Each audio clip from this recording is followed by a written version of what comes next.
pain is temporary. It may last for a minute, or an hour, or a day, or even a year. But eventually, it will subside, and something else will take its place. If I quit, however, it will last forever.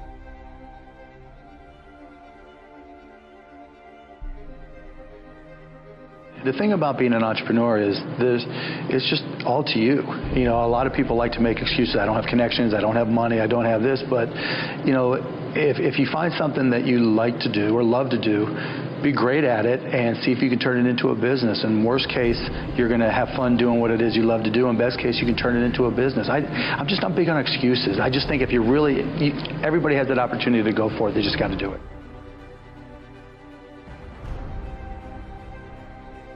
We have we have an Alibaba group, we have a Tmall group, we have a Taobao group, we have Alipay.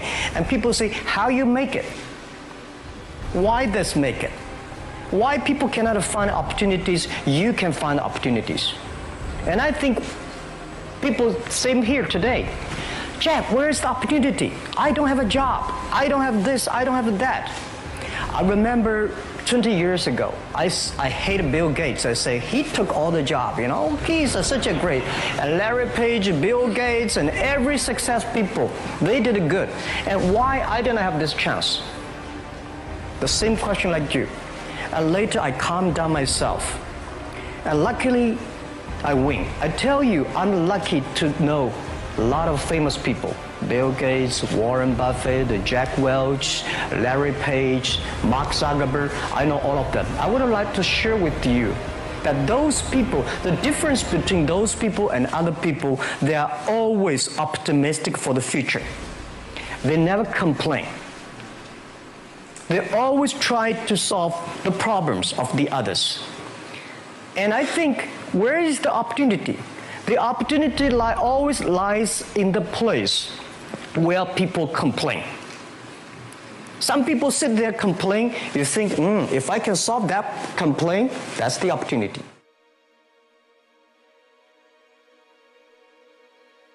I had a horrible temper, poor self-esteem, all the things that you think would preclude success.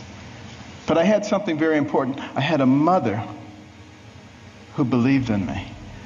And I had a mother who would never allow herself to be a victim, no matter what happened, never made excuses, and she never accepted an excuse from us.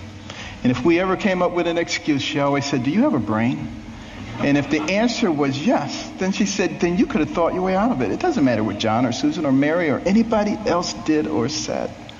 And it was the most important thing she did for my brother and myself. Because if you don't accept excuses, pretty soon people stop giving them and they start looking for solutions. And that is a critical issue when it comes to success.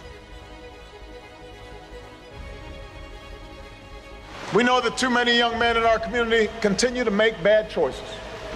And I have to say, growing up, I made quite a few myself. Sometimes I wrote off my own failings as just another example of the world trying to keep a black man down. I had a tendency sometimes to make excuses for me not doing the right thing.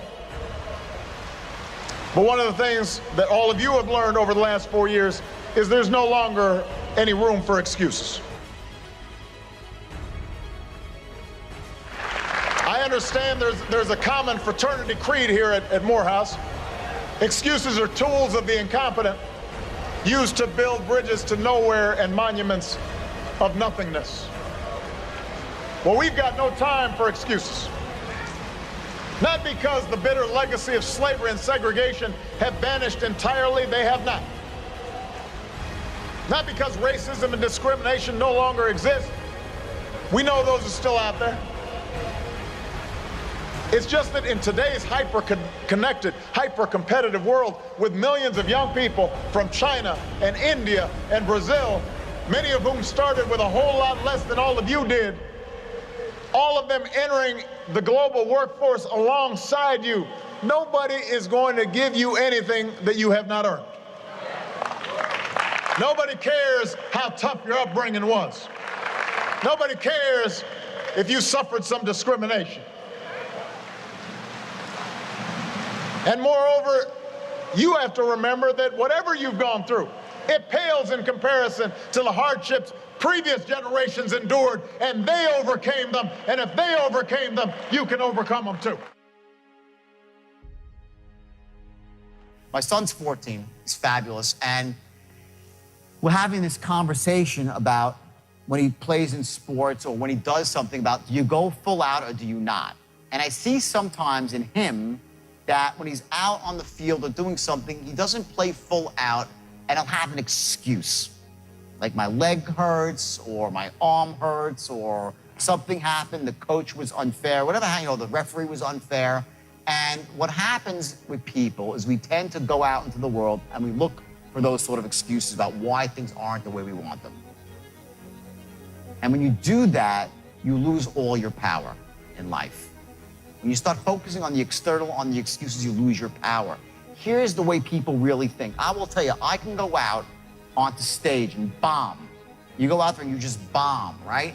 And people will respect you for going out there and trying your hardest. It's not how you actually perform that earns you the respect of your peers. It's the fact that you went out and actually did it. That's the difference. I decided to go to film school because I loved the idea of making films. I love photography. Everybody said it was a crazy thing to do because in those days, nobody made it into the film business. I mean, just unless you were related to somebody, there was no way in. So everything, was silly. You're never going to get a job. But I wasn't moved by that. I set the goal of getting through film school and just then focused on getting to that level. Because I didn't know where I was going to go after that. I wanted to make documentary films. And eventually I got into the goal of, once I got to school, of making a film.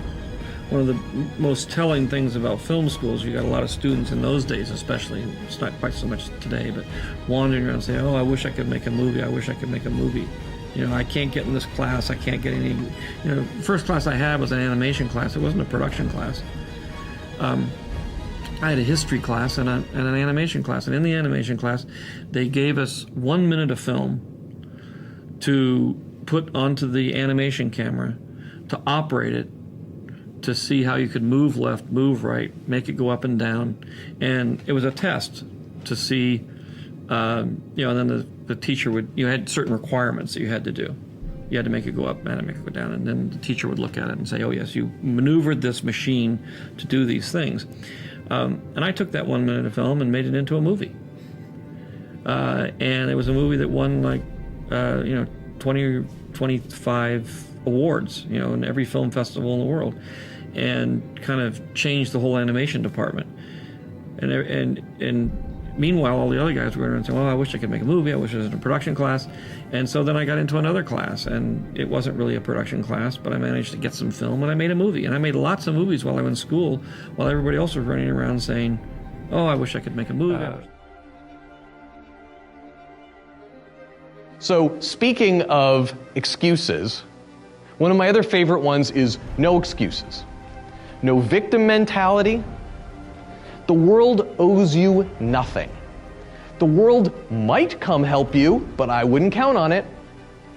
And if you start from the feeling that you need the world to participate in order for you to be successful at taking on this new thing that you're considering doing, you're right to be scared.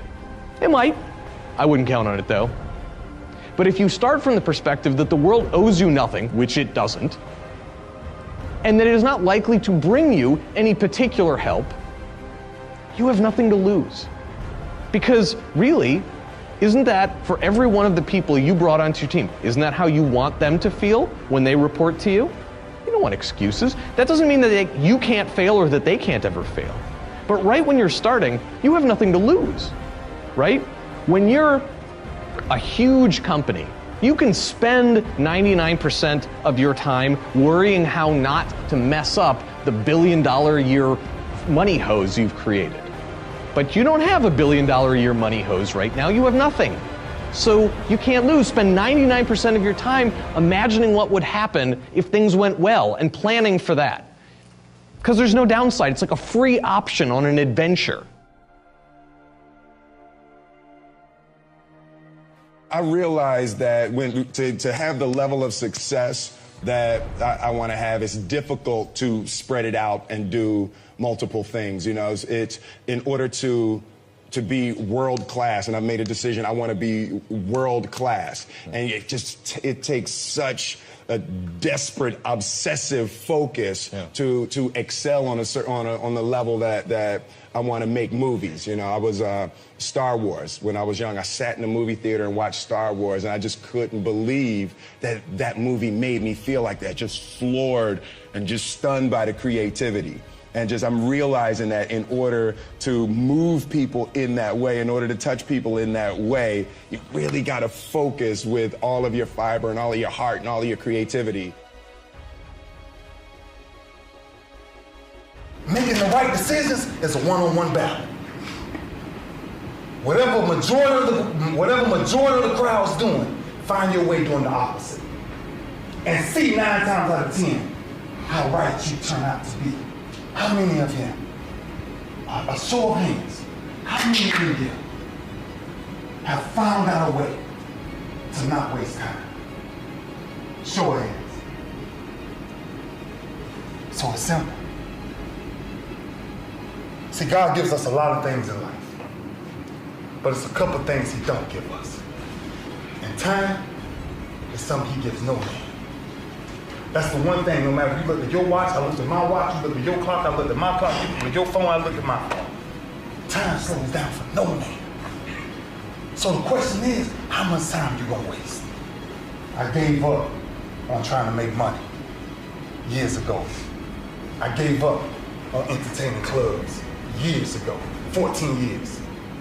Since I even thought about taking a step in anything that doesn't reflect where I'm trying to go. That's what you got to put in your head. Every decision you make. Does this decision influence where I'm ultimately trying to go? Because if it does, you got to get rid of it. So these conversations that I came in to have today, I can go all day.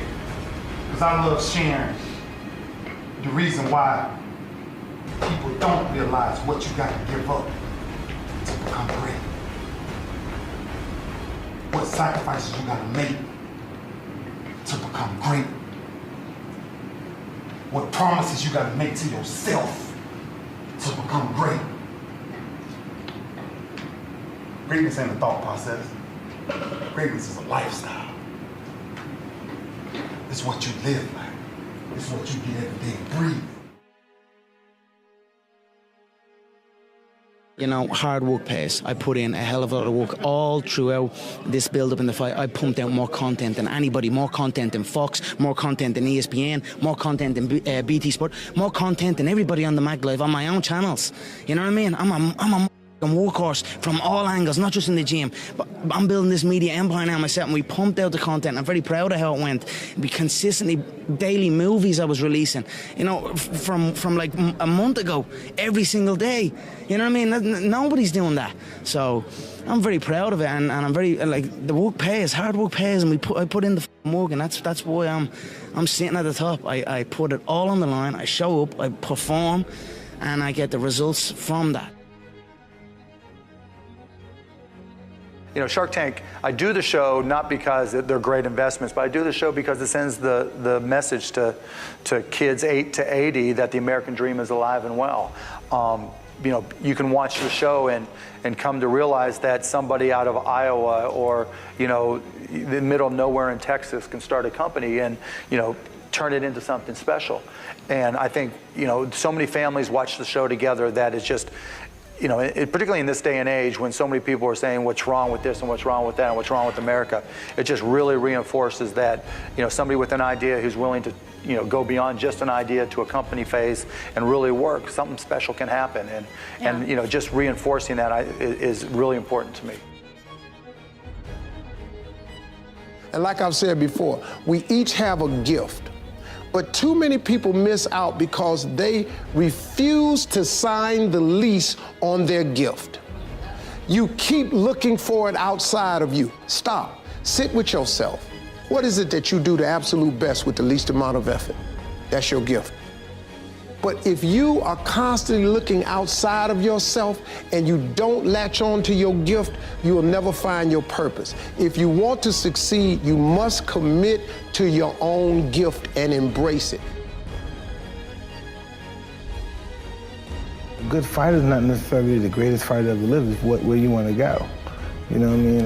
A good fighter just to be diligent and committed and disciplined, doing what you hate to do, but do it like you love it. You know, always testing yourself and forcing yourself to the limits. You know, if you know you if you love women, then deny yourself that.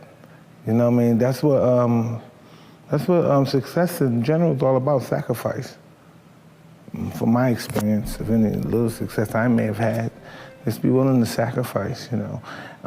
Unfortunately, sometimes you can't have fun accomplishing your goals. And when sometimes people don't have the determination, the will, and the steadfastness, the tenacity, they give in under the slightest struggle. Greatness is a different definition to different people. Greatness to me is when I land that fakey half-cap hill on my skateboard or some shit. Greatness is the song I recorded last week. Somebody might not find that great, but it's great to me. And that's all that matters. What the I think in my head. As long as I like it, that's all that matters. Greatness to me is finally getting my video on MTV. It's on there now, and I'm happy. I finally got my shit on MTV. Some people might think that's selling out or whatever, but I don't really give a f. That's great to me. I'm proud of myself. I've been wanting that since I was 7 years old, and I finally got that shit. And hard work pays the f off. Martin Luther King tried to commit suicide twice. You guys see what I'm saying here? JFK went through periods of deep illness, deeply, deeply ill, where people thought he would die. These types of things, right? Winston Churchill went through deep, deep depressions. So you can become one of those people. It doesn't mean you're gonna become one of them, because those guys are in their own universe. But, you can become somebody of great power if you've gone through that, because you've been hardened.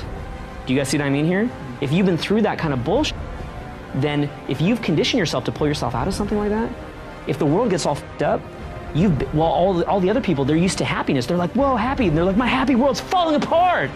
My happy world is falling apart. It gets all f***ed up. You're just like, it's all good, baby. Yeah, you don't care because you're adjusted to it. So you've taken conscious control. Do you guys see what I mean? Okay. So there's benefits. Being a hard case newbie means that you can be better than any of the guys that had it easily. It'll be harder to get, but you can excel to a higher level than all the people that were naturally good, if you choose to. But for you, it will be a life of commitment. In the same way that a guy that wants to get kind of big in the gym, if he's gonna be big in the gym and he's a hard gainer, little skinny dude, he's gonna have a higher commitment level. To get to that level, you're gonna have a higher commitment level. You're not gonna get to average as easily. And sometimes even striving to stay at average won't work for you because you slip back. So you have to really commit. You have to take your foot off the parking brake, man. You have to burn the boats, as they say, and just go for it. As a hard case newbie, if you do that, you can slowly build those willpower muscles, slowly reacclimate your body to positivity, build up friends, build up abundance, build an amazing situation for yourself. You do amazing, amazing things. I think it was just a moment of like, enough is enough. Like I was sleeping on my sister's couch for a couple of years originally, and she had told me, are you going to start paying rent at about a 1.5 year mark? Like, when are you going to start paying rent? Because I was just eating her food for free. I was like a slob. I didn't like clean up. I was just taking advantage of the situation. And I was 24 years old or something. And I remember just being like, it's time for me to grow up and do something with my life. Like, I've sat here for 1.5 years, almost 2 years now, like depressed, miserable, whatever I was doing, making excuses. Like, this isn't who I want to be. I aspire to be something greater. My parents didn't raise me to be this way. I wanted to make myself proud. I wanted to make my last name proud. I wanted to make, my family proud. And I wanted to be a symbol. I think, I've always wanted to be a symbol of inspiration, of possibilities. From my sports days, I remember the feeling after the games when parents or fans or parents of other players from other teams would come up to me and say, thank you for showing me what's possible. Like, I had no, there was no way you were able to catch that ball, but somehow you did that. It was like, it blew my mind. There was no way you guys should have come back after how much you were down. And what you did, like, blew me away. Like, I loved hearing that. And seeing in other people, like, this spark of passion, excitement, possibility for what they could create in their life. And I wanted to be that symbol of passion and vision and focus and commitment towards my dream to show others what's possible. And I've never been the best at anything I've done. In sports, I was like always the underdog. I was never the biggest, fastest, or strongest dog. And I think it's just wanting to show people what's possible. So that's what I'm still doing. It's like I'm just a kid from a small town in Delaware, Ohio, who had a lot of emotional turmoil inside growing up, and I'm trying to show people what's possible, no matter where you come from. Pain is temporary. It may last for a minute or an hour or a day or even a year, but eventually it will subside and something else will take its place. If I quit, however, it will last forever. Listen to me, I'm telling you as I leave. I was homeless for 2.5 years. And the problem with most of you never felt no pain before. Y'all spoiled. Some of y'all spoiled, just bottom line. Your parents have done everything for you.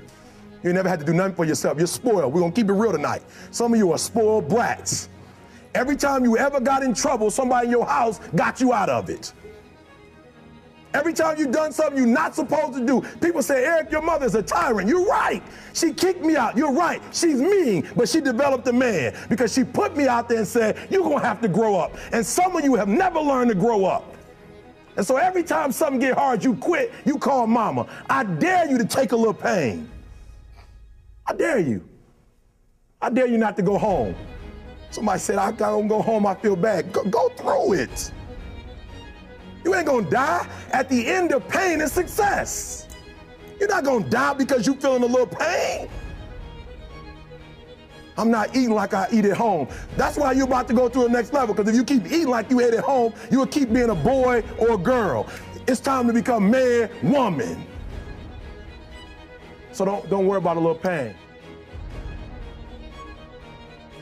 There's a bunch of people that will say, yeah, well, I have a family, so, it's a great idea for you to just go out there and go crazy. I have people to support.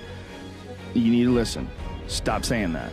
Stop saying any of those things. Every single person who has ever done anything worthwhile or exceptional or difficult or extraordinary, anyone, whether it's great artists or authors or mathematicians or whatever it is, everyone encounters difficulties. There is no easy road. It does not exist. It is impossible. Everyone has issues. If you have time to pursue a hobby, if you have time to do anything in your life, you can better yourself. And here's one way you never better yourself. When you come up with excuses for why other people are successful and you're not. That is dangerous. When you give yourself an escape, yeah, well, that's easy for you to say, you do this, you do. Trust me, everybody has a hard road. I wanted to jump out a window several times during my young life. I wanted to jump in front of a train and just end it because it's too much pressure. Not really, but you know what I'm saying, theoretically. We all go through hard times. We all go through depression. We all go through doubt and moments in your life where it's really difficult and you're trying to figure out what your path is going to be. It's hard as shit. But Stefan and I were talking about this before the podcast starts, that is what makes you a person. And those difficult moments are what build your character. Show me a great man who's the son of a great man. That's what we're saying. These kids that are born billionaires, you're never going to be a self-made person. You have a backup trust for your backup trust for your trust, and you're f***ed, man. experiencing pain in your muscles and aching, and just then go on and go on and then go on. And this last 2 or 3 or 4 repetitions, that's what makes actually the muscle then grow. And that divides then one from a champion and one from not being a champion. If you can go through this pain barrier, you make it to be a champion. If you can't go through, forget it.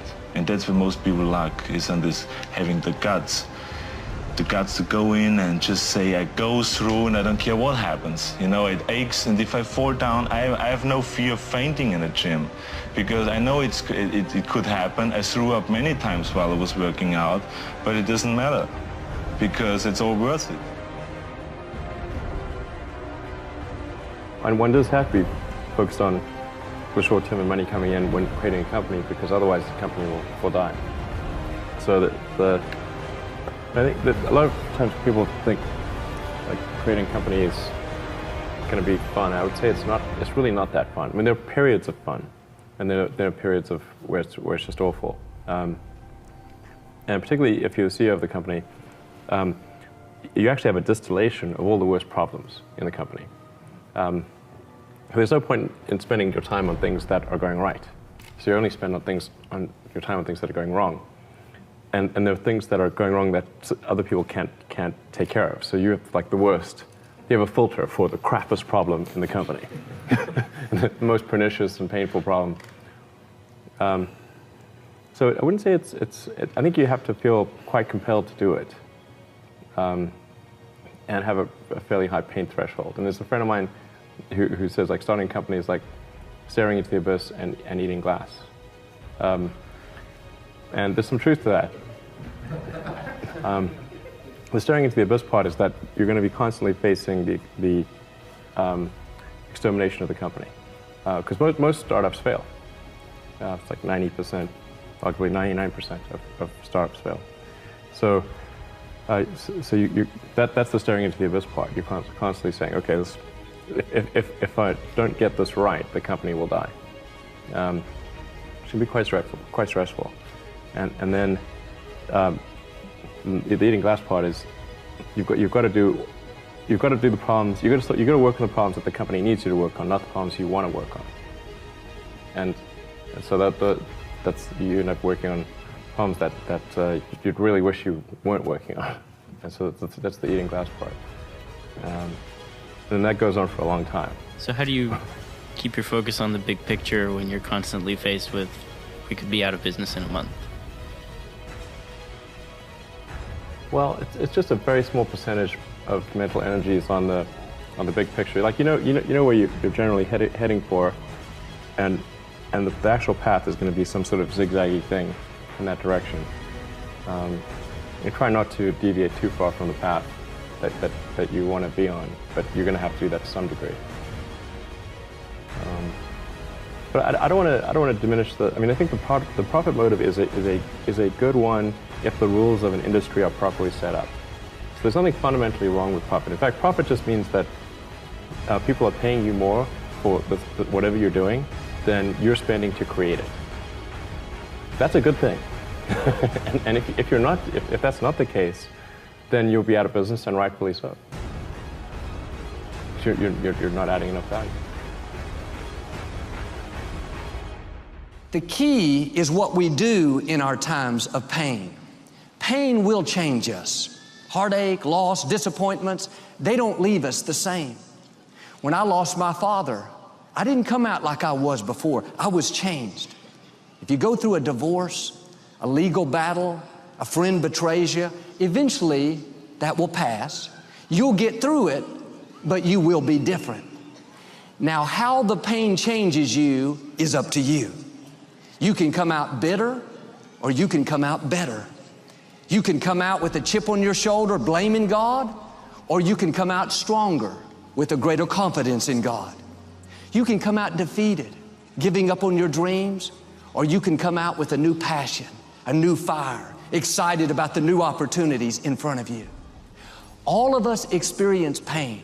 My challenge, don't just go through it, grow through it. That difficulty is an opportunity to get stronger, to develop character, to gain new confidence. Anybody can give up. Anybody can let it overwhelm you, But you know what that's doing? Wasting your pain. That pain is not there to stop you, it's there to prepare you, to increase you, to develop you. People used to take my raps and crunch them up and throw them on the ground. I used to get made fun of all the time, because who believes that the guy sitting next to my math class is going to blow up and become a superstar? You don't believe that, right? But like, you should have. And it's a bummer, you know what I mean? Because I don't know, man. I mean, take it and make, pain is the best inspiration. So if you're a creative out there and you're getting bullied, take it and make something great out of it.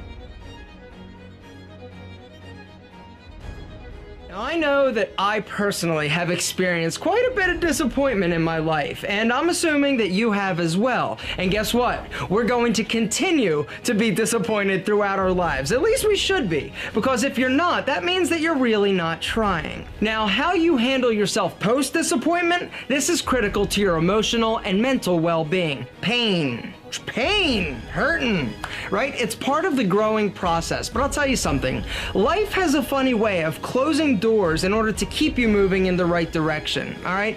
So often in our society and as people, we run from pain. We do everything we can to protect ourselves and to shield ourselves from feeling uncomfortable with that feeling of pain. And this is the reason why so many people abuse drugs, alcohol, casual sex. We do this to not feel the pain, but I'm saying stop running. Stop trying to mask it, all right? When you feel pain, disappointment, it's okay. Don't try and cover it up. What you should do is actually embrace it. I know it's easy for me sitting here saying, oh, embrace the pain. You're feeling like crap. Don't worry about it. Feel it.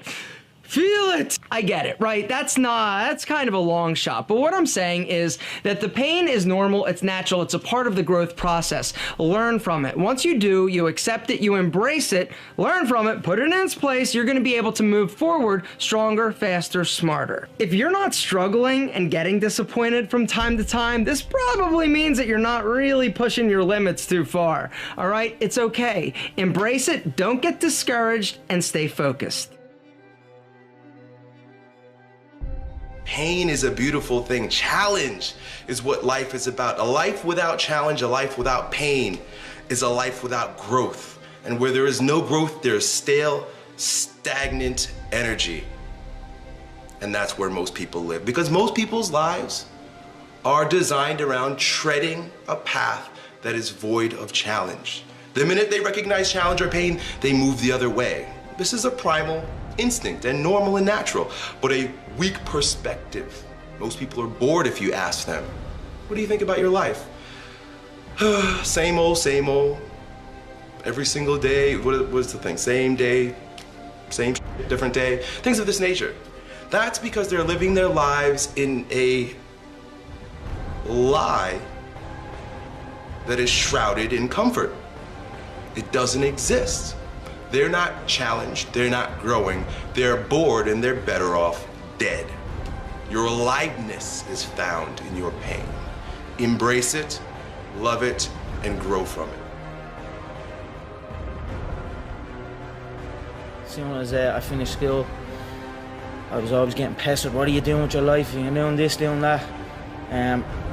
They didn't know what it was. They didn't know what MMA was. They didn't know what none of this. They didn't know I could make a career out of it. As far as they were concerned, my man and dad I'm talking about, as far as they were concerned, I was just getting into a cage and fighting with some other guy. They didn't know nothing about it. No one did, really.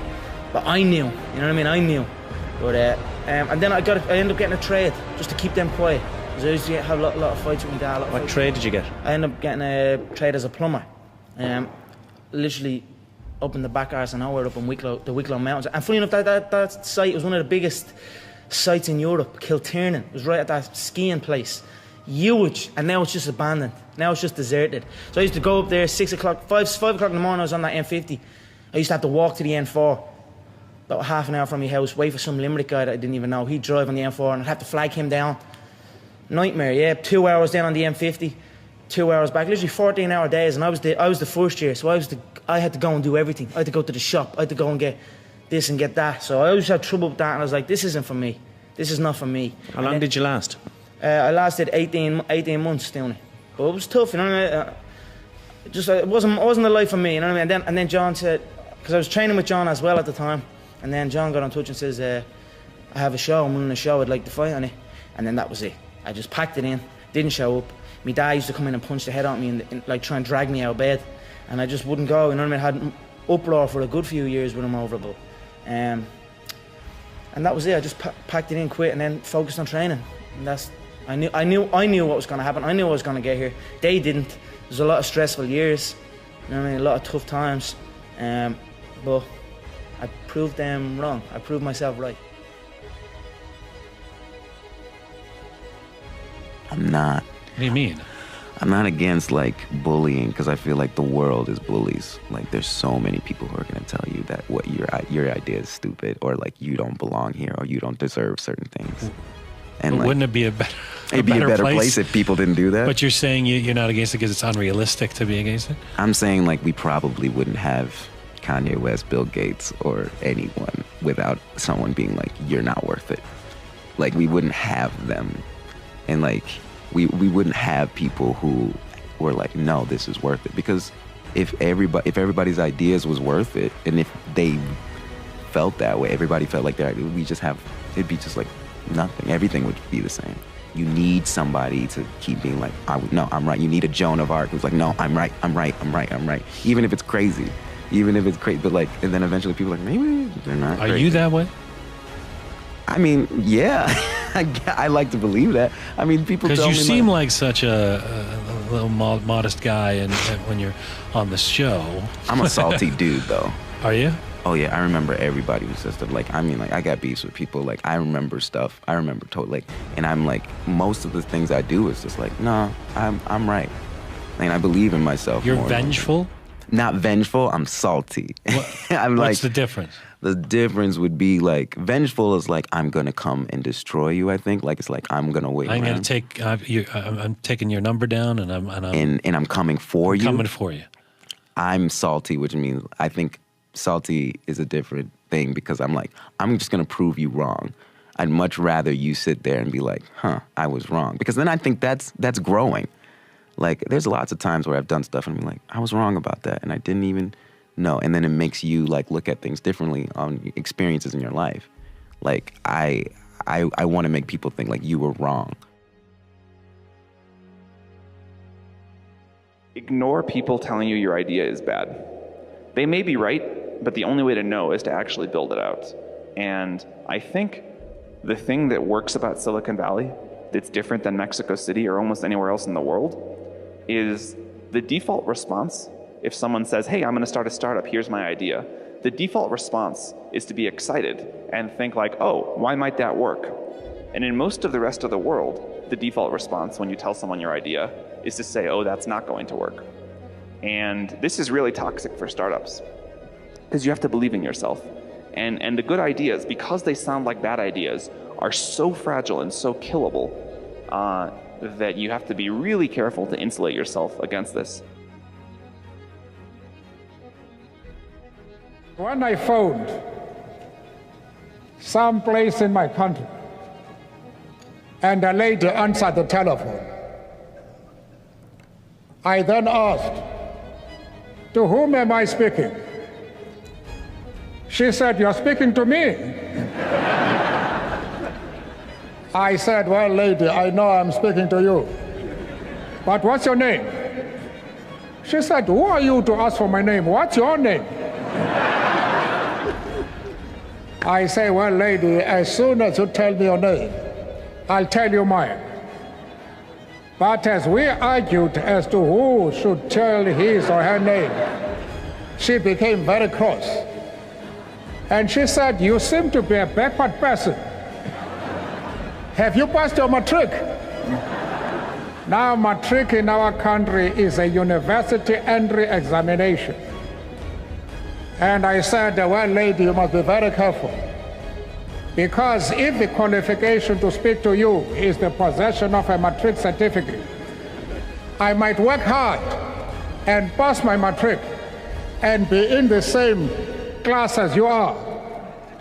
That was treason. She said, you will never be in my class, and bang the telephone. How I wish she were here today. She would now discover that I have achieved more than pass my matric.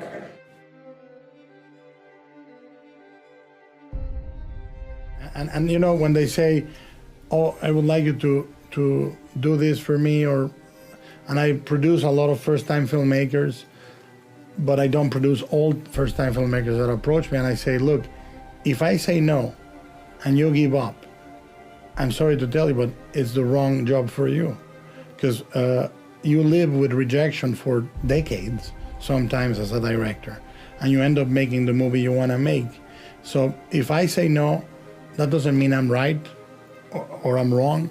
You just say, F him, I'll show him later. You know, I'm gonna make it, and that fat bastard is gonna have to say, I was so wrong, and hit himself in the head because he didn't do it. And I think that's the thing to do, is like, show us. Don't tell us, you know, do the things. And if you do them wrong, but you do them in your own terms, that's how I define success. Failing in your own terms. Something that doesn't bother me. Okay. When someone underestimates me, I love to get to know them and have them have one conversation with me to just understand that it's, I mean, I think the easiest question to ask is, what does she do? What is your talent, you know? And I jokingly said, actually to my husband the other day, I said, you know what, my next answer should be, like, sarcastically, how lucky am I? If I don't sing and I don't dance, but I'm still doing what I'm doing, how easy is my job? I don't have to do any of that. I don't have to be on stage like you, working, you know, so hard, but we're still driving the same car, we're still living the same life, you know, so lucky me, you know, if it was that easy. But, you know, I think it's just like the easiest thing to ask. For anyone to really assume that it's not a full-time job to have to sit and create things and come up with every single blog post, and I do, you know, 3 a day, and having to, you know, working on apps. It's to me, it would be the same thing as people saying, like, anything blogging. Like, what do? You're sitting at home in your apartment and you're just on the computer. Like, that is, I think people do hard work. Say that you about know, us. And I respect it so much, you know, and they say that, you know, about the modeling world. Well, they just sit there looking pretty. It is a full-time job for, you know, models like, you know, my sister even, you know, Kendall. It's, I don't mind getting underestimated, but I feel for people that I understand how it could bother them if they were put in the same situation. Mm-hmm. Even filming a reality show, it's a full-time job. I mean, I think that, I know, you know, reality shows don't get the respect that I believe they deserve, and that's why I love being on one for so long, and I will, you know, always fight to, you know, be on as long as possible, because I love to show and prove.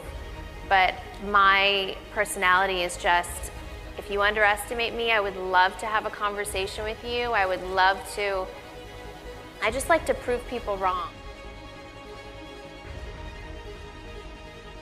But I was dumping the pasta one night into the sink, and all of a sudden, Simone walks in, and he says, you know, Barbara, we have something serious to discuss. I'm going to marry a secretary. I'm like, Tina? She went from Tina, the wonderful secretary, I won't even put a label on her. Okay? I just couldn't believe my ears or my eyes. I'm like, what? How's that possible? He said, take your time moving out. I took about a minute, grabbed a toothbrush, and walked out the door and moved in with my girlfriend, Kathy, who was living on East 79th Street in the studio, and she let me stay there till I got my feet back under me.